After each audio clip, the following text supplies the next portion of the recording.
the letter L from learning, you get earning. Now, of course, I'm an award-winning entrepreneur, as they will say in celebrity, tuna them, multi. Huh? Does that sound right? All right. So, a little bit of education as well. And what I'm going to share with you, I'm not sure if that helped. I used to work as a general manager in one of the biggest corporate companies in the private sector. I was a GM, Human Capital Employee Relations, between 2011 and 2014. And I just reached a point where I was on GM level. And most of my colleagues that we called previously advantage, they got it straight from grade 12, but they were being paid more than me. Then I asked myself, no way, is this independence really? That was around about those years. 24 years, 25 years. Is this what you understand? And especially your opinion is only valued when it's needed. The rest of the time you are just, some will say, read the what? Something like that. So I said, no man, I need to leave a legacy. What must I leave for my kids? So I quit. 6 months after I got transferred to a new job at the coast, I quit. And then 1 month later, I'm winning an award for business. The first ever DBN Business Innovation Award. That's where things start to go the other way. Right? Now, when you win awards in Namibia, everybody, your credibility and trust of others goes boom.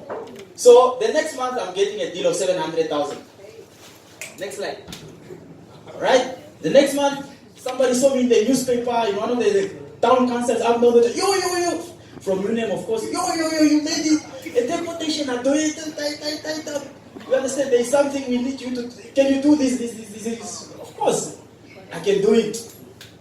You understand? Take chance. So my first deal was a 700,000 something job to deliver willy beans. Now, I called the plastic packaging. I called a few guys. Found out how much does this thing cost? No, $700. So I started calculating. Quotation 700,000. The next week the money is in my account. Jesus. I'm doing donations. No, police. I'm doing donations at Buffers by Roadblock. That's Commissioner Nerumbu. I made it in life. Next week, I'm in Cape Town. Ferrari Versace. I'm calling 700,000. I think those that follow me on social media, I even met Bonan before this guy from Rego. I met Bonan before this guy from Rego at the party in Cape Town. Come on, man, I have 700,000. Yeah, I even at the office in Aspenplatz. Come on. But you see, the type of business that I was doing, in addition to the skip beans and the skip material, is that the first basis of starting business is your education. Now, I had a master's in commercial and labor law. So, as soon as I went out, exactly what I used to do in corporate world is what I was doing for private companies, your ShopRite, your spas. To date, I've consulted for over 100 companies drafting their contracts of employment for staff. ShopRite, instead of drafting it according to the South African Labor Relations Act of 1995, I have to draft it according to the South African Labor Act of 2007 and so forth and so contracts, staff policies, and doing training seminars. So I'm getting here at 10,000 there, 5,000 there, but the money was not going anywhere.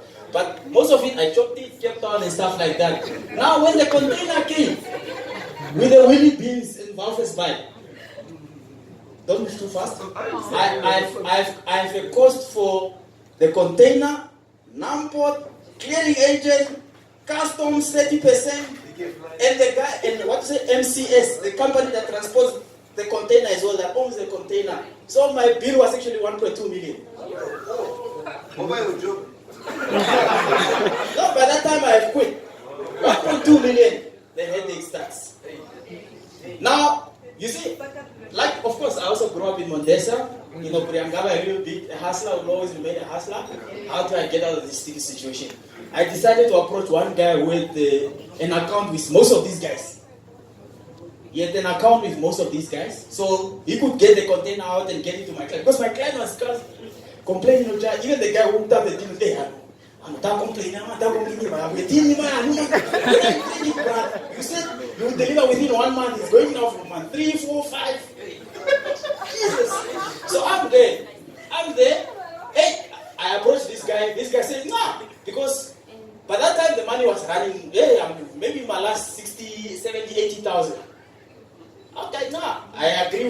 I give him a 2015. It was still times for checks. I give him a postage check. I told him the supplier or the customer did not pay me yet. So when the customer pay me, you'll get your money. This guy I even made sure there was like an extra 20 or 30,000. He sees, hey, I'm gonna make an extra 20, 30,000. He releases it. Container goes to the client. The client stops complaining. Now I've got this problem. Now the sad part is I'm struggling. How do I pay this guy? I need to pay this guy something. Alright? Because customs we needed to pay. Customs does not release if you don't pay. So I hustled at 60,000. Now my fiancée at the time was working in a bank. So she had the way, so she maneuvered. I got the 60,000, we paid. Customs, container well. Now, 2 months, 3 months down the line, this guy is on my case with lawyers, summons. Now, the beauty is, when you are a little bit educated, you are able to maneuver. Maybe a little bit of understanding of law, I was able to maneuver. I closed down my office because as soon as the summons came, the next thing was they attach your assets. So I just closed down my office. I moved addresses. They could not find me. Because the first thing how they found me was that they found out my office number and they called my receptionist. Is this Mr. Regto's office? And then she gives, yes, we are in what, Austin Flats. That's how they find me. Now, just go back 2 slides. Now, of course, I get this done. Now that stress becomes hectic. My fiancé decides, damn, it's too much. Now with women, when the man is, or when the relationship has got financial issues, problems, they start talking to friends, family. Now I'm telling you, please, don't worry, don't sort it out. Because money is coming in, but just not enough to pay all these guys the different for the container. I'm making a 10,000 there, a 5,000 there, a 2,000 there, what I call rapid deals. You are not hunting elephants or buffaloes, you are just hunting rabbits and shake it down. So okay, my fiancé decides, no man, it's too much. Because I'm telling you, don't talk, what she goes to everybody, the whole family. I even helped you with money. I'm like, please, you volunteered to help me. Like, can I help you? I work in the bank, so I'll be able to get it easy. All I need to do is Alright? Things go a separate way. Goes a little bit of a messy situation. You know, as a hustler, at that time you just press ignore. The family is the friends because they didn't hear your story. They didn't hear the other story. So everybody's using that story as a true representation of facts. Until today, perhaps now, most of the people who know my side, or I only hear. So she left. My Kim Kardashian left.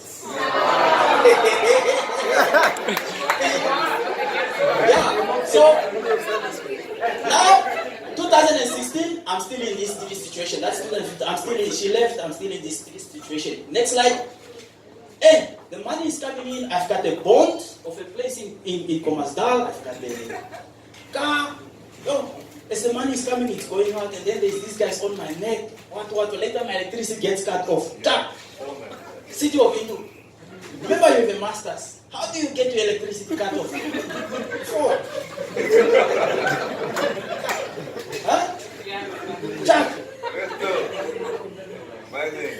But I'm hustling. The thing is, when you are educated, the advantage is that your education is always your number one base. So clients are still calling. ShopRite is calling. Regto Logistics is calling. Some of my partners that distribute your chickens to your KFCs. So at that time, I was probably the only guy who is able to repossess more money from South Africa than what I give out to South African companies, because I go to Cape Town and Joburg and do job for them at their head offices there. They pay me 100K and 50K and what. So to sort out their HR issues and their labor issues and all that stuff, wage issues and stuff like that. But I still have a little bit of a mess. The cash flow is not adding up. In that 2015, 2016, I made about between 1.5 and 2 million. But in my accounts, nothing really sticks. It's like butter, they just flipping out, coming and going. My bookkeeper does the booking, but hey, looks 1 point what million. But where is the money? So I decided to sell my place in Komasdal because someone are also looking for me. It's only a matter of time that they can take everything there. So I sell the place. Now the thing is, when I went to the bank, I got a buyer for 840, 860 somewhere there. But the bank came to evaluate my place. They said, no, your place is worth 650.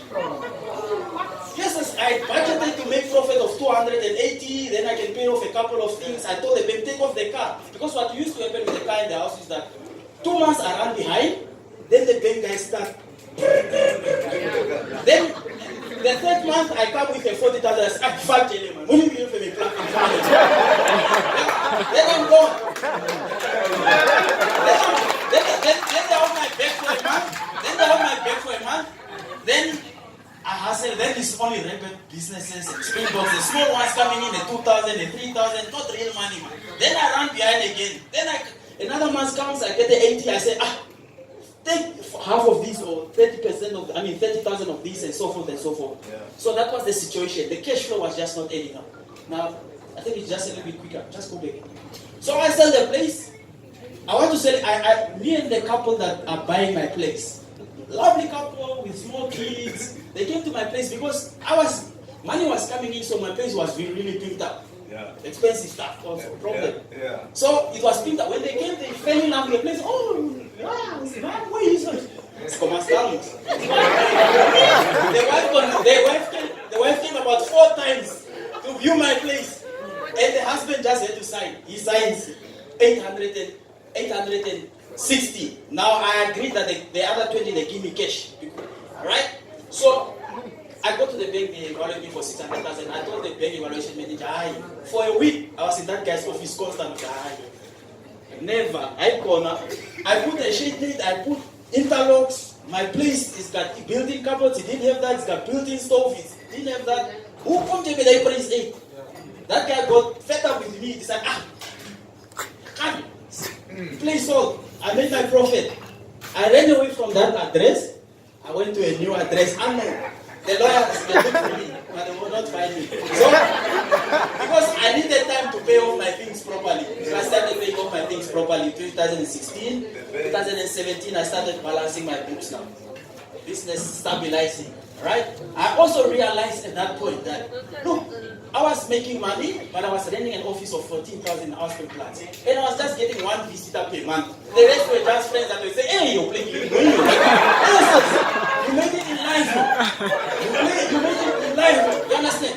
So at that point, I realized a very expensive lesson that you don't need to be in an office to be in business. You can operate from home. And I still do, very profitably. I've got employees. You understand? I'm a director maybe in 1 or 2 other companies, a few other companies, but I operate from home. I can wake up at 4 o'clock and go work, and then 12 o'clock I go back to bed. No problem. Less taxi money even and all that, traffic jams and so forth. So that's an expensive place. So I sold the place. The wife managed to convince the husband to buy the place. We move on. I started sorting out my mess. So I rebranded, founded my company, R&D Holdings, and from there we've been growing. We've won awards since then, from up to today, the only youth awards that were ever held. Alright? The NYC Youth Entrepreneur of the Year, NYC Young Person of Excellence, and we've got brands. Some of them are active, some of them we are thinking for the future. And innovation, you'll find me there. Consulting, you'll find me there. You name it, I'm there. Fishing, I'm there. I'm already there before you guys went to submit boxes. Yeah, I got myself into a company. Don't ask how. Before this long prolongation. So now I'm also, of course, trying to finalize my law degree because I want to know what to avoid next time. Yeah, so next time I must know how to handle the fights because this is constant, right? Recently, as far back as February, we were handling a project together with Ilk and Prayer Media, and it was a complete fuck up because the guy we relied on as our main guy screwed us. A prominent politician. That's why I decided very little business with politicians going forward because as soon as he heard that we were growing faster than perhaps what he thought, and it was probably gonna, He thought maybe it was going to backfire, so he decided to sell out. And the new innovation that we've done with Telecom Namibia and MTC is called Media Box by Netflix, one of our R&D subsidiaries. It allows you to watch Netflix, DSTV, Red Bull TV, and so many other We learned from it. MTC, only on your data. And the beauty is you can take it to the village. It's a pocket decoder. Netflix. So look out for this from 1st of June. We have already hotels, the whole Apani, the whole Hilton. We are throwing away the decoders. That's called fashion. We give you a Netflix decoder and you watch your TV, NBC. So that's our innovation. And guys, before I close off, some of the biggest lessons that I've learned from all this drama is that don't rush financial decisions. Alright? If you have to spend money on anything related to business, please take your time. Don't get too excited about the idea. Avoid reckless spending. When I came from the salary, let's say salary mentality, you understand, you get 30, 40, 50, 60 Ks as a manager, GM, you think, you always say, next month the salary is coming, so you just spend. But what this whole ride and road has taught me is that you need to watch every dollar that you spend. In our office, sometimes when the guys go to handle business, just put the slide there in town and they take taxi. I even want them to bring receipts for taxi. Every dollar counts. Yeah, because I've learned that and I've gone through the pain of what it means not to have money, to get money, and to lose money. So that's what the journey of entrepreneurship also tells you. So you just don't spend it recklessly. And the other thing is, when you are in crisis, negotiate with your data supplier. Don't be sincere that you are in a sticky fuck-up situation. Don't ignore them. Avoid the phone, because you are just creating a bigger hole. And that's where the lawyers later come in. Alright? And please don't budget when the money is not in the account. I learned that as well. Don't budget when the money is in the account. And quotations are not income. Some of us will go to the bank and take a loan, not just overdraft. Don't worry, I submitted 10 quotations. Give me an overdraft. And then, you see, in business, it's never in your head. Then the quotations that you submitted to what ministry and ShopRite and SPA and what, you just say, no, we are not interested in that project anymore, so we are not proceeding with that project. What do? The bank there is an overdraft that you still need to pay. So, guys, very important, don't make budgets and financial commitment until you've got that deal in your bank account. Then you plan from there. And also, as I said, quotations are not income. So that's my story. I hand over to the man with the success curve. Michael, just before I go.